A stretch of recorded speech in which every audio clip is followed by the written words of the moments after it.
Here it is. This time was a quick one. Alright, daily starting now.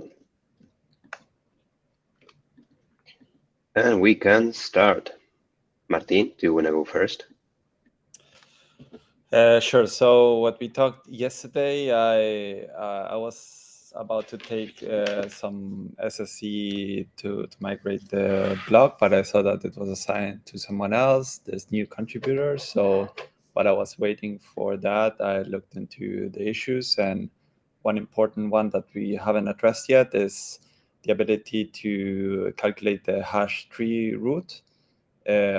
Which should be fairly straightforward to just add a new derive a different trait, and it should work. But yeah, I tried that. There are still some like annoying things to do. For example, this special base gas fee.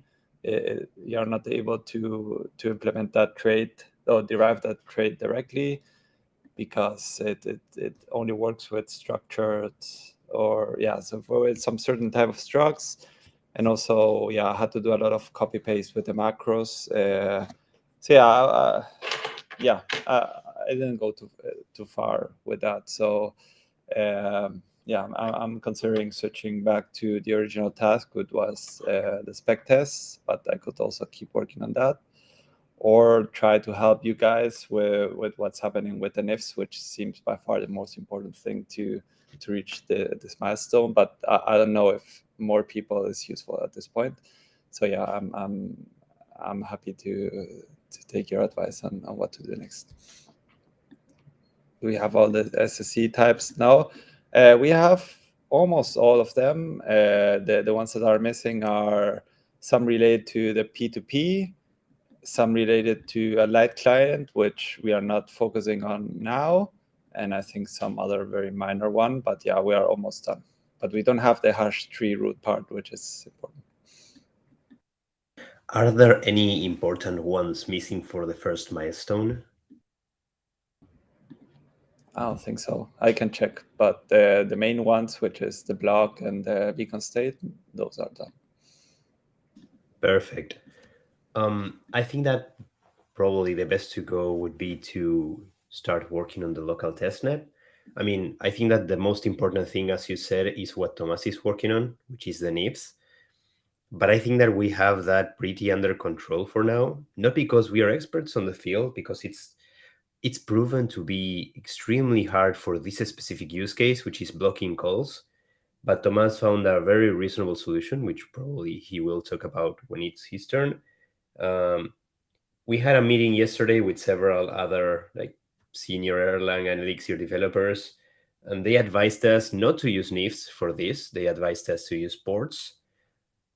We will take that advice very seriously, and may go into that solution maybe in a month or so if this doesn't work out. But for now, we chose to go with the threaded NIFs idea because it's more likely that we will have it for the next week. And if we were to port everything to ports, no pun intended, we will probably take at least a month in doing so. Maybe a month is too much, but we will take a long time because we would need to build a whole new interface. But sorry, I'm giving spoilers for Thomas's turn. I think that the most important part of this is that now that we have a solution that we all agree on, or that at least we think it's the right one for now, for the next week, I think that now Thomas is on his way to code this, and I don't think there's much parallelizable work that we can take. I don't know, Thomas, if you have any idea on that.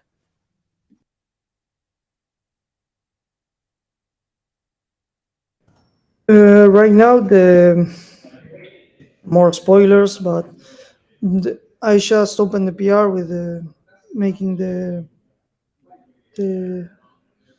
DC loop we had, making it async, and it seems to be working. Uh, right now, what's left would be just checking if we can receive blocks in a regular manner by leaving the node running a bit of time. Um, I'm not sure we can parallelize more of the work.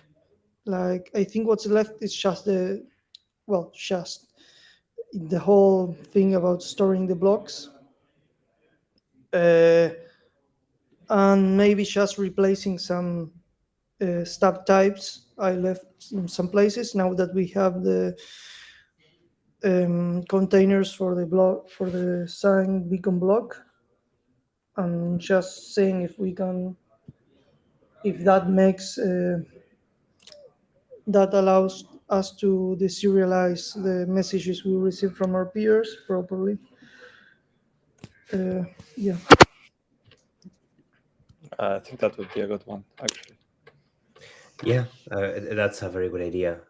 Martin, do you want? Would you like to start with that one? Like, Yeah, I'm happy to have on that. awesome. Um, I think that you can perfectly do this on your own, but I will send a couple of links, like a couple of lighthouse sections that might be of use for this. Because I was just looking at the code the other day, and I think that it's pretty straightforward, but there's a couple of sections in the blocks storage that we can use just to know, okay, here's the place where we could store the blocks. This is the way that they turn them into binaries that can be stored in the key value stores, and we can just start with a level DB integration, and then we can add the layer on top of it so that we can quickly switch it from one implementation to another. I think that if we already have one simple implementation working, then we can add the extra layer of abstraction on top of it afterwards. That's good. But yeah, the first iteration though would be to receive the blocks, to decode them and see that it makes sense, and then store it, right? Yeah, cool. Yeah, exactly. Okay, perfect. Paul, do you want to go next? Yeah, sure. So I've been mainly focusing a little bit the same as yesterday. So now that we finished, I think almost all the implementation of the SSD types, and now I can focus on the tasks that I had for checkpoint sync. So I'm glad because it works. So now we can sync from checkpoint, and I added a little bit like I said yesterday, like a small CLI that runs at start, which is optional. Like if you pass the argument to mix, then it will run. If you don't pass the argument, then it won't. And basically, if you pass the argument dash dash checkpoint sync and checkpoint address, it automatically goes, fetches the data, deserializes the data, uh, and does everything that's needed. And I'm waiting just for the storage to be able to store the data there. So yeah, that's about done. So I'm waiting for reviews, and after on the Phoenix side, I made the PR and I updated them with your request. So now I'm also waiting for reviews on this one, and yeah, and then after we're just thinking, I think a little bit about like, is it needed to have Phoenix? And it could potentially not be, but I don't have the expertise to be able to answer this question. If I need to do some research on that, I could definitely do it. But on top of my head, I can't answer the question.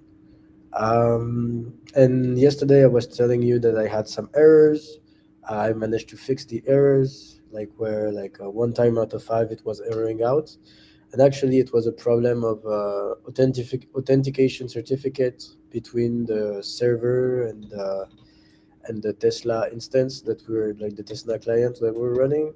Basically, it was sending requests without the SSL certificate, and so it was giving us a warning. So to suppress the warning, I added Hackney, which was basically generating SSL certificates. And I don't know why, like one time out of X, it was failing to generate the right SSL certificate, and so it errored out, which broke the thing. So I removed Hackney, and now it works really well. So we don't have any more errors. It works like 100% of the time. At least I tested like many, many times. It never errored out anymore. I don't think it's a very professional way to make sure that it works, but I don't really know of a better way. Um, and and now we just get this warning from Tesla that's saying that it's not like the most secure because we're not having like a SSL certificate added to our request. So we could potentially discuss that. So to conclude, mainly it's two PRs awaiting review and just one warning with SSL certificate.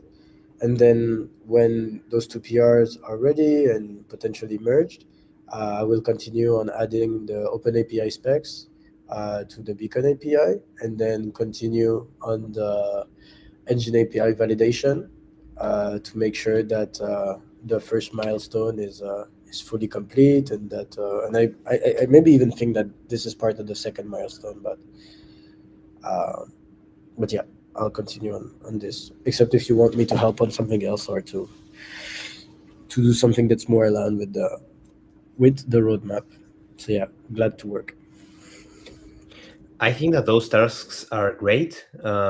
Having the blocks validated would help us, for instance, not having a bunch of blocks sent to us that are not valid and us storing them. So it could be a nice one to have for the first milestone. The only thing that I can think of that you could work on is on the local testnet if you wanted to work on that. I think that maybe you were interested in it. As Thomas will be working with NIFs, Martin will be working with with the block storage section and the processing before, actually. And maybe you could work on, actually, like, I'll be free after what I was doing today, so I can start working on the local testnet. And actually, I think that the thing that you were saying about Open API specs is the best one. Both of it, if you finish that like very quickly and then you are free again, then maybe local testnets. But I think that I'm going to be free very soon and will be able to be working again in features, so I can do the local testnet. Your idea for local testnet would be to run like some some Docker containers, and to start running some instances of full nodes, like let's say 10 full Yes, nodes in Docker containers, and you interconnect them, and you create like a simulated blockchain, and they start like sending blocks in this new blockchain that they create altogether. it's exactly that. I would start with a very small amount of nodes, like 3. Ideally, that's configurable. Yeah, But I would start with, yeah, the main idea is that we can do this basic integration test where we send a different node a transaction or a contract, or, well, that's a transaction anyway. And then we will see a block being generated, and we should see the block being propagated, received by our by our node, and then saved. That's yeah, the it's final a goal great of the local idea. test. Do you just want to do that on like on request? Like for example, we can start it like, okay, I decide to start it now, or do you want to run it in the CI in a cron job, or how? What would be the use for that? Like, how do you Oh, see yeah, us using it? that's a perfectly good question. I think that the first iteration will be to have it just on request in a local terminal, so that you are able to locally be able to check that everything is working and potentially demo that to someone else and show it working. I think that it's always a good practice to finish a milestone with a demo. So it's nice that we can say, hey, look, this node is actually saving blocks, and it's saving exactly the same block as this other full node, so it works. Aside from that, it is, I do agree that it's still a good idea to think about the future and think about it being part of CI, being part of load testing, etc. But that's not the highest priority for this now. Okay, great. No, I think it's a great idea, and yeah, I would be glad to work on that next. I don't think that OpenAPI specs would take too much time, usually because they're auto-generated. At least that's what I remember from other repos. You just need to add the usually you add the library, and after you add the right pointers, and after it auto generates them. So I think it should be pretty straightforward, especially because right now we only have one one endpoint. Um, but yeah, I would be glad to work on the local testnet. Awesome. All right. I think that we were just finished with both Martin and Paul. Is that right? And we can go with Thomas. Or Paul, do you have anything else to update us on? No, thank you. Thank you. Thomas, do you want to go next? Yeah, sure. Well, yesterday we had a talk with others from Lambda. They gave us some really good insight about NIFs and ports. That mainly ports are used for when you need an external library for I/O, and NIFs are mostly used for CPU intensive work. Uh, I spent the rest of the day researching about ports. I tried to come up with an example, but found that the interface for communicating between Elixir and another language via ports is really it's too low level, and we would need to come up with a protocol to do the whole communication. There's not much of an interface, to say it like that. Um, and so the best solution to just like uh, to solve like patch this quickly would be to go for the other solution I came up with about just trying using Go routines to make the the NIF calls in an asynchronous manner. And I already today I worked on that solution and just sent a PR adding that for the gossip subscription messages. And we should also implement that for the peer connection, for forming peer connections, I think. So while now I'll add that part, it should be done for today. Well, that's all. Awesome. I'm glad to hear that. Yeah, that was a tricky discussion we had yesterday, but I think that that's the correct solution for now. If it causes problems in the future, then we can switch to ports. But I think that hopefully we don't need to do that. Aside from not needing to do that, I think that it's still important that we have some idea of how to measure performance and how to measure if the Go routines impact the Beam schedulers. And for that, we probably will need to have some practice in some non-trivial profiling techniques or tools. But we can focus on that after the first milestone, because testing NIFs is not the easiest thing to do, especially with everything that's related to scheduling, locking, and that kind of stuff. But I think that for now, it shouldn't be an issue. And anyway, that's always better than having busy waits. So I will take that any day. Anything else, Thomas?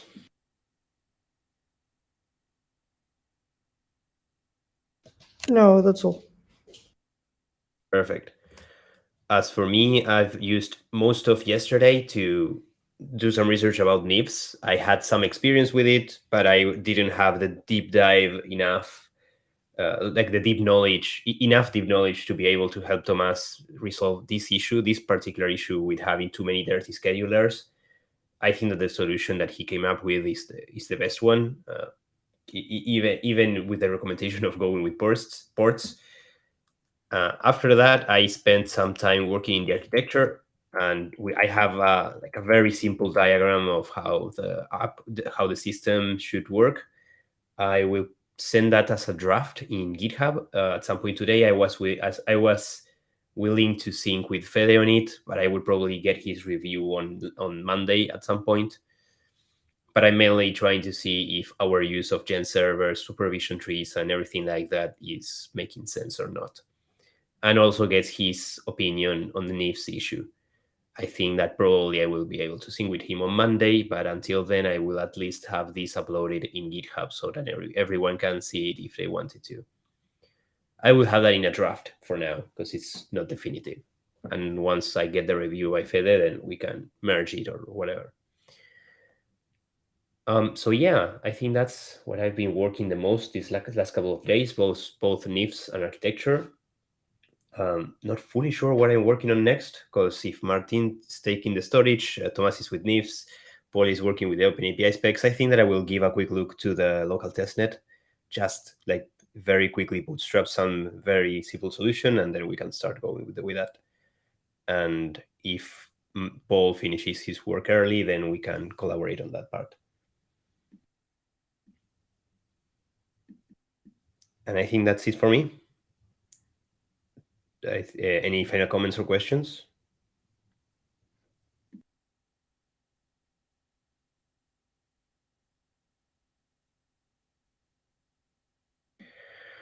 All right, I'll take the silence as a no. We can finish the daily for today. Thank you all for joining and see you all tomorrow.